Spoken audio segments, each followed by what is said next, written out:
வணக்கம். தலைப்புச் செய்திகள். டெல்லியில் பிரதமர் நரேந்திர மோடியை சந்தித்த முதலமைச்சர் விஜய். 20 நிமிடங்கள் நடைபெற்ற சந்திப்பு. இபிஎஸ், எஸ்பி வேலுமணி இணைந்தனர். சபாநாயகரிடம் அளித்த புகார் கடிதத்தை வாபஸ் பெற்றனர். சி.வி. சண்முகம் இபிஎஸ் உடன் இணைந்து பணியாற்றுவார். நத்தம் விஸ்வநாதன் விளக்கு. கேரளாவில் முன்னாள் முதலமைச்சர் பினராயி விஜயன் வீட்டில் அமலாக்கத்துறை சோதனை. ரிப்பீட். எதிர்ப்பு தெரிவித்து நடைபெற்ற போராட்டத்தில் அதிகாரிகளின் கார் கண்ணாடி உடைக்கப்பட்டதால் பதற்றம். ஜூன் 4ஆம் தேதி பள்ளிகள் திறப்பு. முதல் நாளிலேயே புத்தகங்கள், சீருடைகள் வழங்க வேண்டுமென பள்ளிக்கல்வித்துறை உத்தரவு. இனி விரிவான செய்திகள். முதலமைச்சர் விஜய் டெல்லியில் இன்று பிரதமரை சந்தித்தார். 20 நிமிடங்கள் இந்த சந்திப்பு நடைபெற்றது.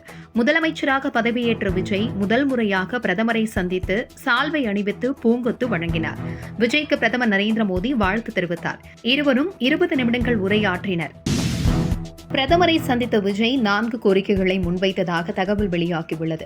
தமிழ்தாய் வாழ்த்திற்கு முதலிடம் வழங்க வேண்டும், வான்வழி பாதுகாப்பினை தமிழகத்தில் அமைக்க வேண்டும், மேகதாது அணை விவகாரத்தில் தமிழகத்தின் ஒப்புதலின்றி எந்த அனுமதியும் வழங்கக்கூடாது என்றும், இலங்கை கடற்படையால் பறிமுதல் செய்யப்பட்ட படகுகளை மீண்டும் ஒப்படைத்து மீனவர்களையும் விடுவிக்க வேண்டுமென முதலமைச்சர் வலியுறுத்தியதாக தகவல்கள் வெளியாகியுள்ளது.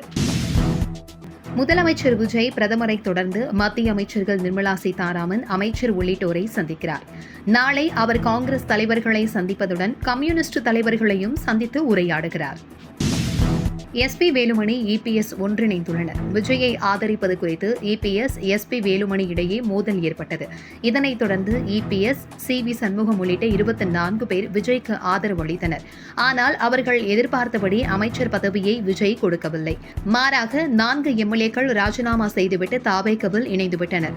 இதனால் கோபமடைந்த எஸ்பி வேலுமணி தரப்பு மீண்டும் இபிஎஸ் உடன் இணைந்துள்ளது. இருவரும் சபாநாயகரிடம் அளித்த புகார் மனுவை வாபஸ் பெற்றனர்.